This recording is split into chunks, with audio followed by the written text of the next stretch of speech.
በሚስ ወርልድ ላይ ኢትዮጵያን ወክላ በመካፈል ላይ የምትገኘውና ከባዱን ፈተና ተጋፍጣና ተሻግራ ዛሬ በዓለም አደባባይ የሀገሯን ስም ያስቀደመችው ሩትን በተመለከተ ኢትዮጵያን ተባብረው ትልቅ ታሪክ ሰርተዋል። ሩት ወደፊት ወደ ቁንጮነቱ መስመር እየመጣች ትገኛለች። ከዚህ ጋር በተገናኘም የምንነግራችሁ መረጃ ይኖረናል። በሌላ በኩል ደግሞ ከጊዜ ጊዜ እየተቃረበ ቀን በቀን እየተተካ ዛሬ ላይ ሊከናወን ከአንድ ቀን ያነሰ እድሜ የቀረው ነው ኢሳት ስሌት ላይ የሚገኘው የኢቲኤፍሲ ፋይት ናይት 2 በተመለከተም በዋዜማው አዲስ ነገር ሰምቷል። ሴዶ ማርሻልና ጆኒ ተፋጠጡበት ድንገተኛው ክስተት የበርካቶችን ልብ ሰቅዞ ይዞ ነበር። አጋጣሚውን በተመለከተ እንዲሁ በዝርዝር እንቃኛለን።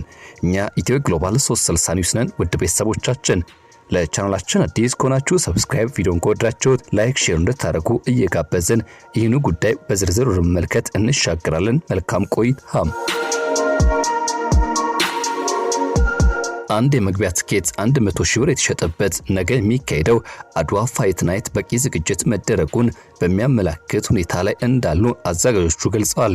የኢትዮጵያ ታዋቂው የፋይቲንግ ሻምፒዮን ኢቲኤፍሲ2 ከአዲስ አበባ ከተማ አስተዳደር ወጣቶችና ስፖርት ቢሮ እንዲሁም ከአድዋ ድል መታሰቢያ ጋር መተባበር የሚዘጋጀው ይህ አድዋ ፋይት ናይት ነገ ነሐሴ 21 ቀን 2018 ዓ.ም በአድዋ ድል መታሰቢያ አዳራሽ ይካሄዳል። ሶስቱ አዘጋጆች አካላትም የጸጥታ አካላት በተገኙበትም በዛሬው ዕለት በአዲስ አበባ ከተማ አስተዳደር ወጣቶችና ስፖርት ቢሮ ተገኝተው ውይይት ያካሄዱ ሲሆን ውድድሩ በስፖርታዊ ዲሲፕሊንና ጨዋነት ለሚካሄደው የሚያስችሉ የቅድመ ዝግጅት ስራዎች ሙሉ በሙሉ እንዲጠናቀቁ አረጋግጠዋል። በውይይቱም የአዲስ አበባ ከተማ አስተዳደር ወጣቶችና ስፖርት ቢሮ ኃላፊ አቶ አሰግድ ኃይለ ጊዮርጊስ እንደተናገሩት ከሆነም ስፖርት ለሰላም ለአብሮነትና ለአንድነት ያለው አበርክቶ ከፍተኛ መሆኑን ገልጸው ውድድሩ ይህን ከፍ ያለ እሴት በሚመጥን መልኩ እንዲከናወን አጽንኦት ሰጥተዋል። አቶ አሰግድ አያይዘው መሰል ሀገር አቀፍና ዓለም አቀፍ ውድድሮች መዲናው መዘጋጀታቸው የከተማን ስፖርት ቱሪዝም ከማሳደግ ባለፈ የሚሰጡት አዎንታዊ ገጽታ ግንባታም ከፍተኛ መሆኑን አብራርተዋል። ነገ የሚካሄደው ይህ አድዋ ፋይት ናይት ከዋናው የሴዶ ማርሻልና የጆኒ ጁጁትሱ የኤምኤምኤ ውድድር በተጨማሪ እጅግ አጓጊና ተጠባቂ የቦክስ ብሎም ሌሎች ውድድሮች የሚካሄዱበት ይሆናል። የታላቅ ስፖርት መድረክ ለህዝብ መዝናኛ ከመሆኑ በላይ ለስፖርታዊ ወዳጅነትና ለአንድነት ትልቅ አስተዋጽኦ ይኖራል ተብሎ እየተነገረ ይገኛል። ይህ ክንውንም በነገው ዕለት ከ10 ሰዓት ጀምሮ ወደ አዳራሹ መግባት የሚጀመር ሲሆን ውድድሩ መርሃ ግብር በይፋ የሚጀምረው 12 ሰዓት ላይ እንደሆነ እየተገለጸ ይገኛል። ታዲያ ይህ ውድድር ከመካሄዱ ዋዜማ ላይ ሴዶ ማርሻልና ጆኒ ጁጁትሱ ፊት ለፊት ተፋጠጡበት አጋጣሚ የበርካቶችን ትኩረት ስቧል። በዛሬው ማህበራዊ ትስስር ገጽም ብዙዎች እንዲቀባበሉት ያደረገው እውነትና አጋጣሚ ተፈጥሮ ነበር። ይኸውም ሁለቱን ያፋጠጠውና በድንገት ያገናኛቸው አጋጣሚ ብዙዎችን አስደንግጦ የነበረ ቢሆንም ባልተገመተ አጨራረስ ተጠናቋል። ከቀለበቱ በፊት በፒያሳ ጎዳና የተደረገው የቃላት ልውውጥ ሴዶና ጆኒ ጁጁትሱን ያፋጠጠ ነበር። በጉጉት የሚጠበቀው የኢትዮጵያ ግዙፉ የኤምኤምኤ ውድድር ኢቲኤፍሲ2 ነገ ሐሙስ ሊካሄድ ሰዓታት በቀሩበት አጋጣሚ ነበር ይህ ጉዳይ የተፈጠረው። ነገር ግን ትልቅ ግብግብ ያሳያሉ ተብለው የሚጠበቁት ሁለቱ ተፎካካሪዎች ሴዶ እና ጆኒ በፒያሳ አድዋ ሙዚየም አካባቢ ድንገት ፊት ለፊት ተገናኝተው ነበር። በአካባቢው የነበሩ ደጋፊዎችም ውጊያው እዚህ ተጀመረ ብለው እስትንፋሳቸውን ጥለው ቢጠብቁም ሁለቱ ተዋጊዎች ግን ፍልሚያውን በቃላትና በቀልድ ብሎም በስፖርታዊ ጨዋነት አልፈውታል። ሴዶ በቀሉ በባጃጅ ትመጣለች እንዴ ሲል ለመሳለቅ ሲሞክር፣ ጆኒ ግን አንተ በእግር እየሄድክ አይደል እንዴ በማለት ተናግሮና እንዲሁም ደግሞ ተቀላልደው አልፈዋል። አንዳንድ ደጋፊዎች እዛው መንገድ ላይ ጀምረው ቢፋለሙ ምን አለበት ቢሉ ቢቆጩም አብዛኞቹም የስፖርት አፍቃሪዎች ግን ሁለቱ ተፎካካሪዎች ውጥረቱን ወደ መንገድ ጥል ሳይቀይሩ በጨዋነት ማለፋቸውን አድንቀዋል።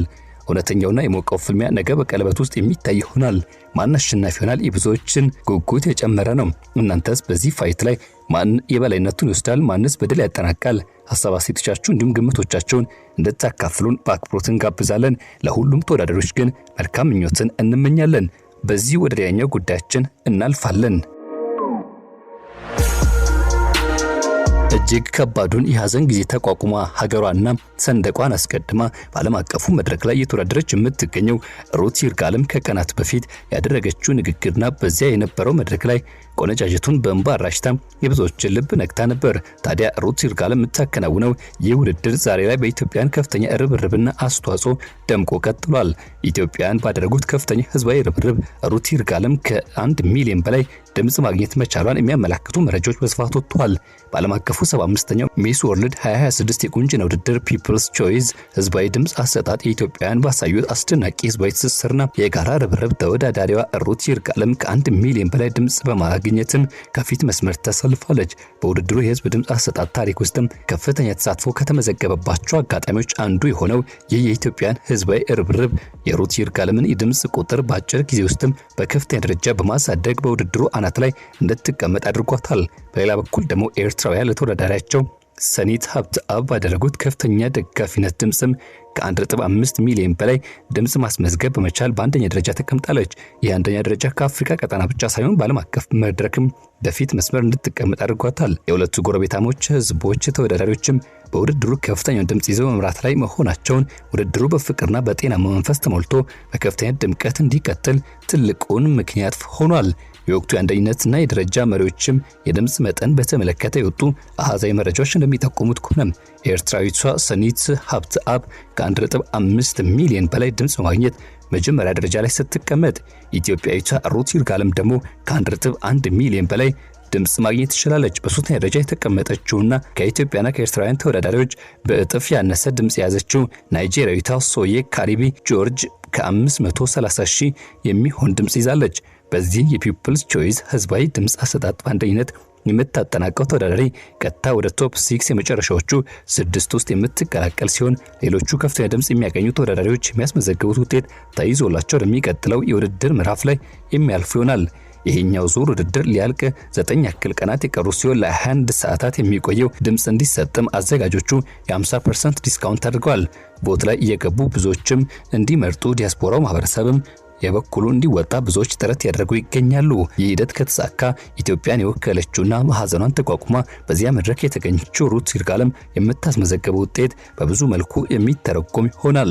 ለሩት ይርጋለም በርካቶች ርብርብ ያደረጉ የሚገኙበት በዚህ ጊዜ በትላንትናው ዕለት አመሻሽ ላይ በላይቭ ቲክቶክ ስርጭት ብዙዎች ባደረጉት ርብርብ መሰረት አንዲት ኢትዮጵያዊት ሌንዚ የተባለችው 350 ሺህ ብር ድጋፍ በማድረግ የሩት ይርጋለም ድምጽን ቁጥር በአንድ ጊዜ ከነበረችበት 300 ሺህ ወደ 664 ሺህ ገደማ ከፍ እንዲል ማድረጓ እንድትመሰገንና ብሎም ይህ የአይነት ሂደትና እንቅስቃሴ ተጠናክሮ እንዲቀጥል በሩን ከፍታለች አስብሎ ነበር። አሁንም ቢሆን በውጭ የሚገኙ ዲያስፖራዎችም ጥረታቸውን በማድረግ ሩት ይርጋለም በፊት መስመር እንድትቀመጥ ሀዘኗን ተቋቁማ እዚያ መድረክ ላይ የሀገሯን ስም እንዳስጠራች ሁሉ ውጤቱ በአማረ ሁኔታ እንድታጠናቀቅ የበኩላቸው እንዲወጡ ብዙዎች ጥሪያቸውን እያቀረቡ ይገኛሉ። እኛም ኢትዮጵያን ወክላ ሀዘኗን ተቋቁማ ያን መከራና ችግር በውስጧ አምቃ ይዛ ሀገር ለማስጠራት ከፊት መስመር ለተቀመጠችው ሩት ይርጋለም መልካሙ ሁሉ እንዲገጥማት እንመኛለን። ውድ ቤተሰቦቻችን ኢትዮ ግሎባል 360 ኒውስ ነን። ለቻናላችን አዲስ ከሆናችሁ ሰብስክራይብ፣ ቪዲዮን ከወዳችሁት ላይክ፣ ሼር እንድታደርጉ በአክብሮት የጋበዝን የዛሬን በዚህ አጠናቀቅን። መልካም ጊዜ።